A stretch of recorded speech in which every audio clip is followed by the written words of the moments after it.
नमस्कार दोस्तों, विद्या दर्शन पाठशाला के ऑनलाइन यूट्यूब मंच पर आपका स्वागत है। मैं अखिलेश वर्मा, आपका मैथमेटिक्स मेंटर।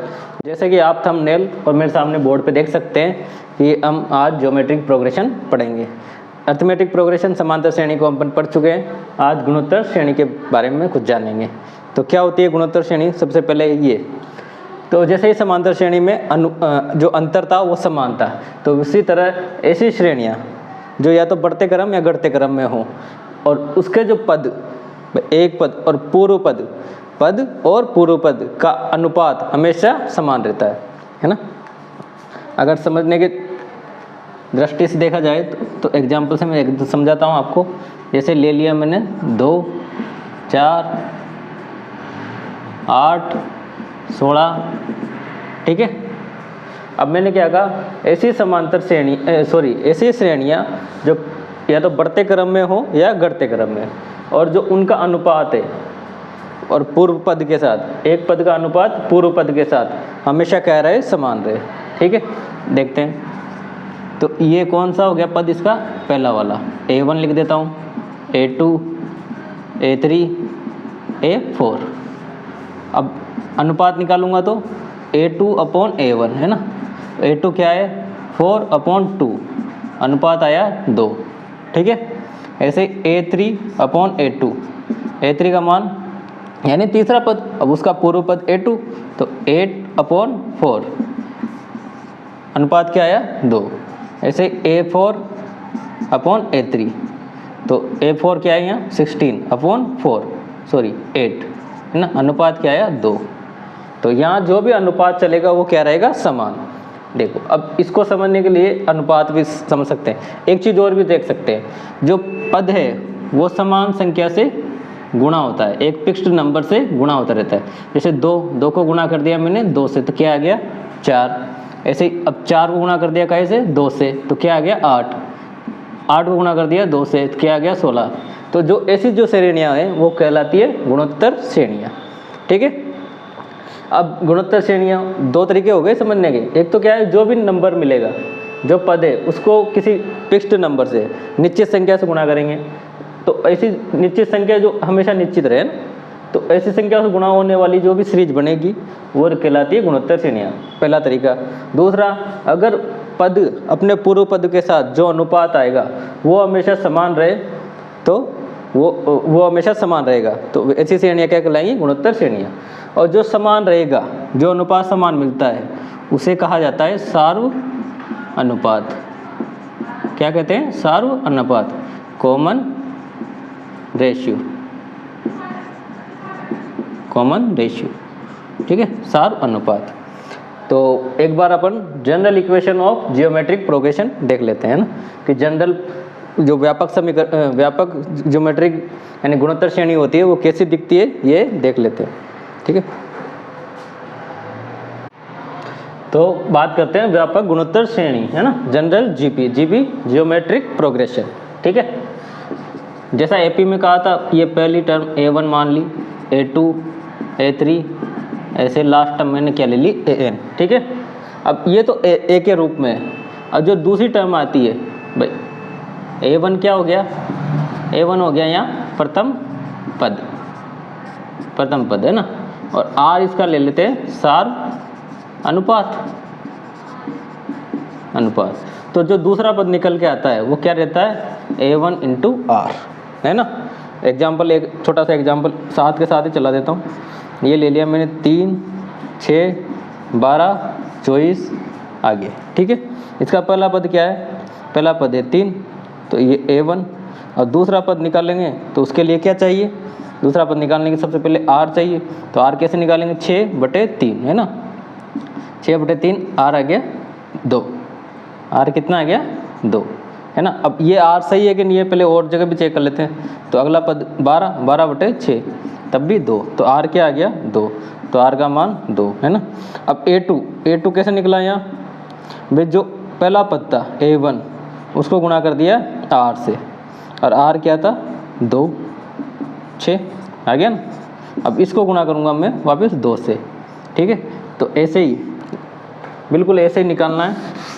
तो पहला पद को क्या लिख सकता हूँ? A1R, ऐसे ही तीसरे पद को a1 r का स्क्वायर, ऐसे ही चौथे पद को a1 r का क्यूब, ठीक है। और लास्ट में अपने पास आ जाएगा an, जैसे तो a1 r n minus 1। Power क्या है, घट रही है ना, जैसे यहाँ 3 था तो ये 2, यहाँ 4 था तो यहाँ 3, तो पावर घट रही है। तो अब जनरल एपी में, जनरल सेमी में इनको लिखते हैं। तो पहला पद मैं a से लिख देता हूँ, ठीक है। अगला a r से, हो रहा है ना मल्टीप्लाई r का, r एक फिक्स नंबर है, इसको भी मल्टीप्लाई करेंगे r से तो क्या हो जाएगा a r स्क्वायर, मल्टीप्लाई है ना समझने के लिए, a r क्यूब, ऐसे ही। ऐसे लास्ट टर्म क्या आ जाएगी इसकी, a r n माइनस 1, ठीक है। अब ये अर्थ करता है, अब समझ में आ गया अपन के कि भाई ये जनरल व्यापक समीकरण है गुणोत्तर श्रेणी की, ठीक है। अब नेक्स्ट बात, a क्या है यहाँ, प्रथम पद, ठीक है। और r क्या है, सार्वनुपात, ये तो हो गया इंग्लिश में फर्स्ट टर्म, प्रथम पद, और ये कॉमन रेशियो, ठीक है, कॉमन रेशियो। अब लिखते हैं इसका जनरल टर्म, है ना, व्यापक पद। क्या लिखते हैं इसका, व्यापक पद। और व्यापक पद को कैसे लिखते हैं, जैसे उसमें लिखा था मैंने tn से, तो व्यापक पद क्या हो गया इसका, a पहला पद और n r माइनस 1, तो ये इसका क्या हो गया, व्यापक पद, ठीक है। इंपॉर्टेंट फॉर्मूला, कोई भी पद होगा अगर tn पूछा गया तो कैसे निकालेंगे, a इंटू r की पावर n माइनस 1, है ना। नेक्स्ट देख लेते हैं, अब इसके कुछ रिजल्ट हैं, उनको नेक्स्ट स्लाइड पे देख लेते हैं। तो कुछ इंपॉर्टेंट रिजल्ट्स हैं जो देख लेते हैं। जब गुणोत्तर श्रेणी में, है ना, जीपी में अंतिम पद क्या दे रखा है, l, और सार्वंतर r है, तो अंत से nवा पद होगा, है ना। तो इसका डायरेक्ट रिजल्ट है वो याद कर लेते हैं अपन, अंत से nवा पद, तो मैं क्या लिख सकता हूँ, tn, एंड से, है ना, इसका मतलब अंत से। अंत का एक बार देख लो, ये तब पहला पद, दूसरा पद, तीसरा पद, चौथा पद, ऐसे करके nवा पद, है ना। तो अंत वाला पद क्या था, ये nवा पद। अब इस पूरी सीरीज को उल्टी कर दें, है ना, तो ये n वाला पद पहला पद बन जाएगा, इसके पहले वाला पद दूसरा पद, ऐसे ही। तो अब गणना कहाँ से करने की कह रहा है ये, गुणोत्तर श्रेणी में पीछे से। तो अंतिम पद दे दिया इसने l, है ना, अंतिम पद l, तो l, अब l की तरफ से गणना करेंगे, और पूछा है उसने कौन सा पद, nवा, तो लिख दिया मैंने l की तरफ से गणना करके nवा। तो इसको लिख सकते हैं अपन l 1/r की पावर n माइनस 1, ठीक है। अरिथमेटिक में भी देखा था अपन ने, जो कॉमन वहाँ जो कॉमन डिफरेंस था वो -d हो गया था, और यहाँ जो कॉमन रेशियो है वो इन्वर्स हो गया, यानी 1/, में आ गया, है ना। तो ये इंपॉर्टेंट रिजल्ट है, क्वेश्चन में करने में काम आएगा, ठीक है।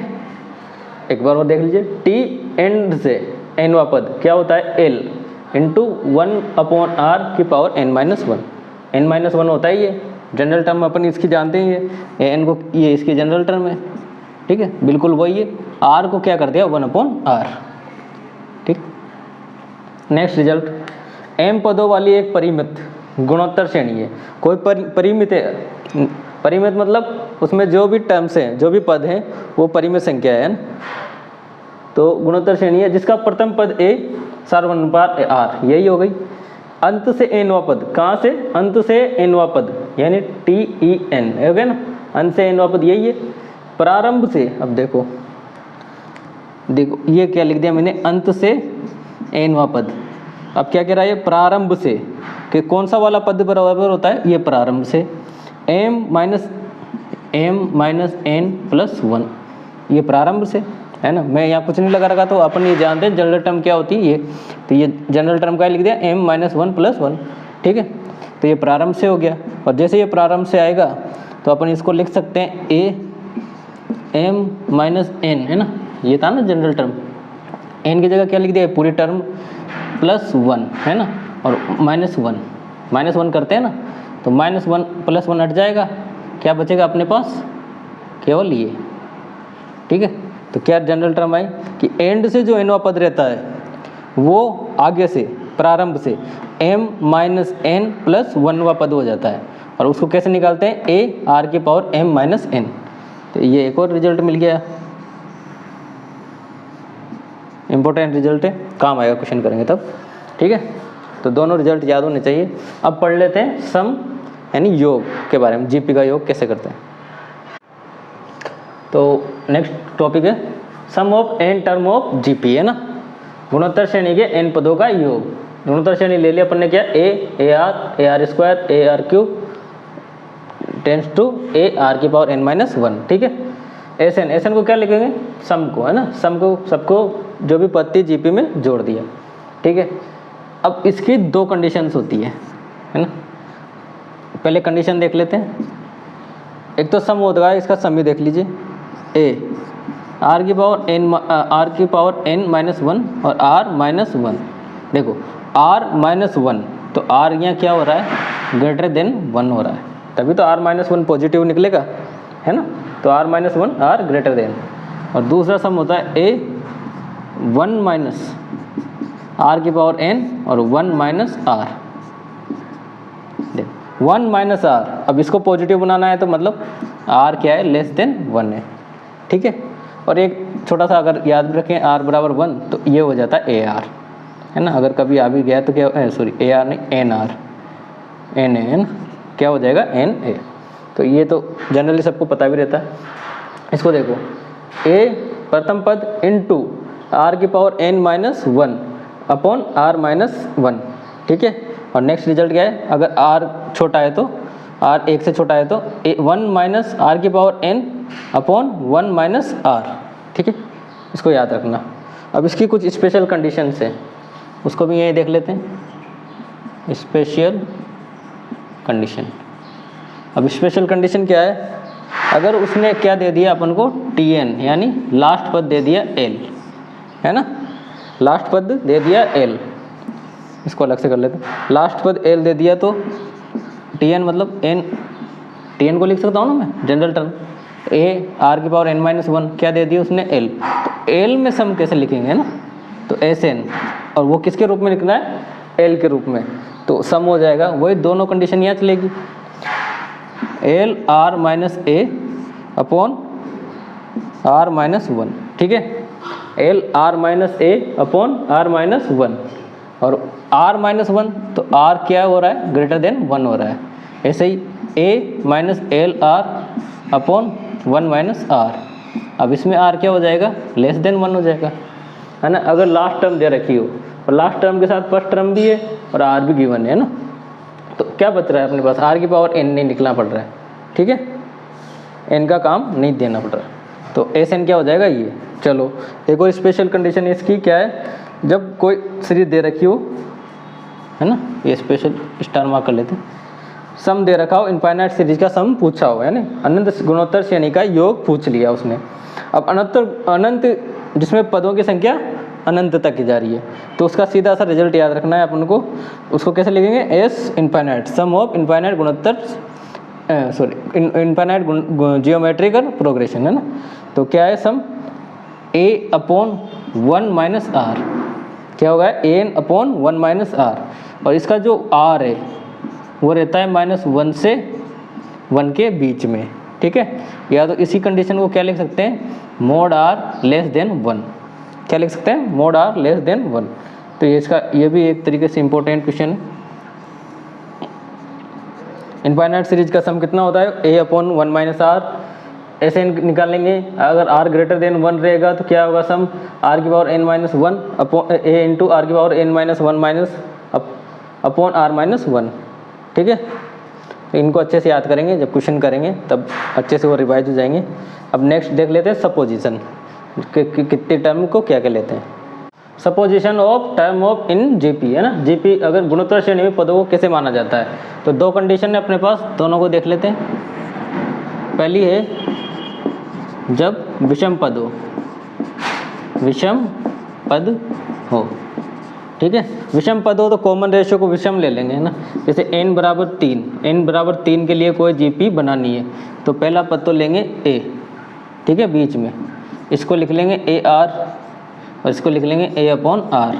जब इसका कॉमन रेशियो निकालेंगे तो अनुपात कितना आएगा r, ठीक है। ऐसे ही n बराबर 5, 5 के लिए बीच में ले लेंगे a आर और AR स्क्वायर, इधर लिखेंगे A/R और AR स्क्वायर, ठीक है। ऐसे ही 7 के लिए हो जाएगी और ऐसे ही 9 के लिए।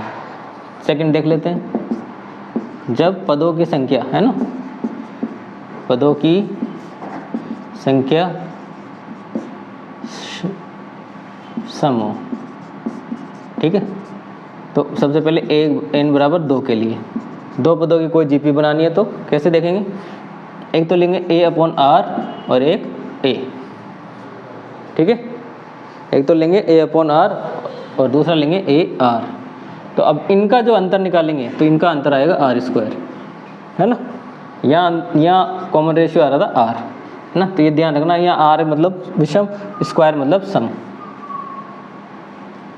n बराबर 4 के लिए तो AR और A/R ये तो हो ही जाएंगी, इसके हो जाएगा AR³ और यहाँ AR और A/R का क्यूब, ठीक है। n बराबर 6 के लिए देख लो, 4 टर्म तो ऐसे कैसी, और ये एक टर्म बढ़ जाएगी जो A/R, A/R³ और A/R की पावर 5, ऐसे AR³ और AR की पावर 5, ठीक है। आ गया होगा समझ में। अब दो जो छोटे टॉपिक थे वो मैंने जब अर्थमेटिक प्रोग्रेशन पढ़ाया था तो उसका समांतर माध्य यानी AM, और इसकी बनेगी जियोमेट्रिकल मीन, है ना, GM। तो AM GM दोनों को इसी बोर्ड पे मतलब इसी क्लास में अपन समझ लेते हैं नेक्स्ट स्लाइड पे, ठीक है। अर्थमेटिक मीन, समांतर माध्य और जियोमेट्रिक मीन दोनों को एक साथ इसलिए लिखा है क्योंकि कंपैरिजन भी हो जाएगा अर्थमेटिक मीन और जियोमेट्रिक मीन होती क्या है। तो अर्थमेटिक मीन समांतर माध्य, माना ABC गुणोत्तर समांतर श्रेणी के क्या है, समांतर श्रेणी के पद हैं, है ना। तो अब इसको क्या लिख सकता हूँ मैं, ABC समांतर श्रेणी में इन AP, है ना। तो क्या लिख सकता हूँ, B-A बराबर होना चाहिए C-B के, ठीक है ना भाई। B-A इसका जो कॉमन डिफरेंस है सार्वंतर वो बराबर होना चाहिए। तो अब B को इधर ले आऊँगा तो इधर -B तो इधर आते ही प्लस, तो 2B, ये माइनस का इधर जाते ही प्लस, तो A+C। तो B का क्या हो गया, A+C/2, ठीक है। यानी बीच वाला पद शेष दो राशियों के शेष दो राशियों का औसत है ना भाई। बीच वाला पद शेष दो राशियों का औसत है, औसत मतलब एवरेज। एवरेज कैसे निकालते हैं, दोनों राशियों को जोड़ के जितनी राशियाँ हैं उधर उतना भाग दे देते हैं, ठीक है। तो ये क्या कहलाता है, इसका समांतर माध्य। अब देखो, अब मैं ए के बीच में कौन कौन से समांतर माध्य लिख सकता हूँ, B। तो A और A के बीच में n समांतर माध्य लिख सकता हूँ, A1, A2, A3, ऐसे करके कितने समांतर माध्य लिख सकता हूँ, AN, है ना। समांतर माध्य कुछ नहीं है, जो A B है इनको छोड़कर उसके अंदर और ऐसे माध्य मतलब ऐसे संख्याएं जोड़ना जिनका भी कॉमन डिफरेंस क्या हो जाए, बराबर आए। और A से और जो पहला समांतर माध्य मतलब AM जो अपन ने उसके अंदर इंसर्ट की है, जो डाली है, उसका भी जो कॉमन उसका भी जो सार्वंतर है वो समांतर है, ठीक है। तो मैंने कितने इसमें समांतर माध्य एंटर कर दी, मतलब AN, है ना, N। तो अब समांतर माध्य, अब इनका कॉमन डिफरेंस क्या हो गया, जो इनका कॉमन डिफरेंस है B-A/N+1, है ना। टोटल टर्म कितनी हो गई, N तो इसमें कर दी। अब अपन जान रहे जनरल टर्म जब इसकी लिखते हैं TN की, तो क्या लिखते हैं, A+N-1D। समांतर माध्य क्या लिखते हैं ना, N-1। अब 2 तो ये पहले से ही थी, N और कर दी, और इसमें +2 करेंगे तो क्या हो जाएगा, N+1, ठीक है ना। तो इनका कॉमन रेशियो क्या हो गया, इनका सार्वंतर कितना हो गया, D सार अंतर, है ना। कॉमन डिफरेंस कितना हो गया, B-A/N+1, है ना। ये क्या किया मैंने, इसमें N समांतर माध्य ए एम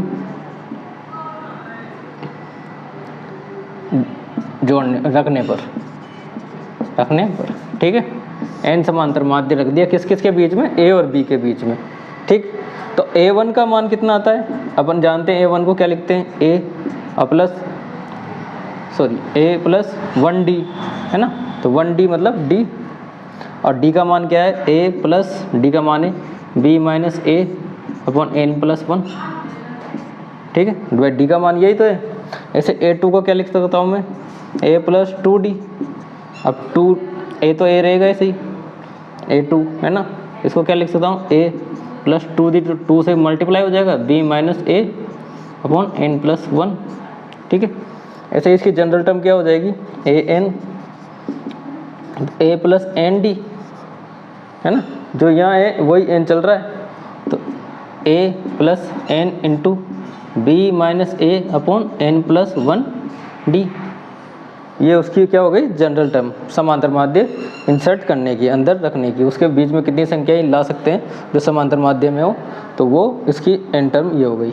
ठीक है, ऐसे ही ज्योमेट्रिकल माध्य, ज्योमेट्रिकल माध्य जीपी है ना, जीएम, तो ए बी सी, और ए बी सी काय में कर लेता हूँ मैं, जीपी में। ठीक है, अब कॉमन क्या जीपी की डेफिनेशन क्या होती है भाई, बी बाई ए इक्वल होना चाहिए सी बाई ए बी के, सी बाई बी के मल्टीप्लाई करेंगे बी स्क्वायर ए सी, तो बी बराबर क्या हो गया, अंडर रूट ए सी। ठीक है, ऐसे ही जब एन समांतर माध्य गुणोत्तर माध्य ए और संख्या ए और बी के बीच में रखेंगे तो क्या होगा, देख तो, एक ए है ना, ये G1 से लिख देता हूँ, G1 G2 G3 ऐसे ही Gn B तक आ गई है ना। A पहला पद, दूसरा पद क्या बन गया, G1। पहले इसका रेशियो देख लेते हैं, R कैसे निकालेंगे इसमें, तो R निकालेंगे B बाई ए, भाई टोटल टर्म यही है ना, B बाई ए, और होगी इसकी power 1 upon n plus 1। Total power कितनी हो गई थी, टोटल टर्म्स कितने हो गए, n प्लस 1 हो गए, तो 1 अपॉन n प्लस 1, तो G1 क्या हो गया भाई, G ए आर होता है, एक तो है ही सही, तो a into B upon a और 1 अपॉन n प्लस 1। ठीक है, ए ऐसे G2 a r square, a upon b upon a, और ये हो जाएगा स्क्वायर है ना, तो 2 बाई n प्लस 1 स्क्वायर था 2 बाई, ऐसे ही इसकी जनरल टर्म Gn, तो Gn का हो गया ए आर के पावर n, तो a into B by A n upon n plus 1। ठीक है भाई, कुछ नहीं किया है, इनके बीच में इतनी Gm इंसर्ट करा दी, n Gn इंसर्ट करवाई, तो 1 और 1 2 और n माइनस 1 तो रहता ही है, तो टोटल टर्म कितनी होगी, n प्लस 1 जनरल टर्म के लिए। तो रेशियो निकालेंगे कैसे, जो इनका टोटल रेशियो था उसको उसी रेशियो से, मतलब n, पहले तो जब भी इसकी जनरल टर्म लिखते थे ना a टी आर, तो क्या होता था a n r की पावर n माइनस 1, तो r की पावर n माइनस 1, अब उसमें 2 बढ़ गए तो n प्लस 1 हो गया, तो उससे निकाल लिया इसका कॉमन रेशियो, क्या हो गया b by A 1 upon n plus 1। ऐसे ही जब अब G1 की वैल्यू क्या होगी, ए आर, तो ए आर क्या, आर का मान आ ही गया, आर का मान लिख दिया, तो जी जनरल टर्म हो गई इसकी ये। ठीक है, अब जब इसका योग करेंगे, किसका, कट कर, अब एक लास्ट टर्म, एक और लास्ट चीज़ है, ए और बी के बीच के सभी समांतर माध्यों का योग कितना होता है ना, ए व बी के मध्य सभी समांतर माध्यों का योग है ना, तो कैसे लिखेंगे, a1 plus a2 plus a3 plus last में an है ना, तो क्या हो जाता है a प्लस बी का डिवाइड बाई n। ठीक है, और ये मल्टीप्लाई हो जाएगा किससे, n से, सॉरी ये 2 है, a plus B divide by 2 multiply हो जाएगा किससे, n से। ठीक है, ऐसा ही जब गुणोत्तर माध्यम लिखेंगे, a1 into a2 into a3 ऐसे लास्ट टर्म ए एन, तो इसका गुणोत्तर माध्य आएगा ए बी की पावर 1/n, तो 1/n को क्या लिख सकता हूँ, रूट के अंदर। ठीक है, तो यह है इसकी टोटल समांतर माध्यों का योग और ये गुणोत्तर माध्यों का गुणनखंड। ठीक है, आज के लिए इतना ही। नेक्स्ट वीडियो में एपी और जीपी और उससे रिलेटेड हर एक प्रकार के सवाल करेंगे ताकि आपको ये रिजल्ट जो दिए गए हैं वो याद हो जाए। अच्छा लगा हो तो शेयर करें, सब्सक्राइब करें, आगे देखते रहिए विद्या दर्शन पाठशाला के अन्य वीडियो। धन्यवाद।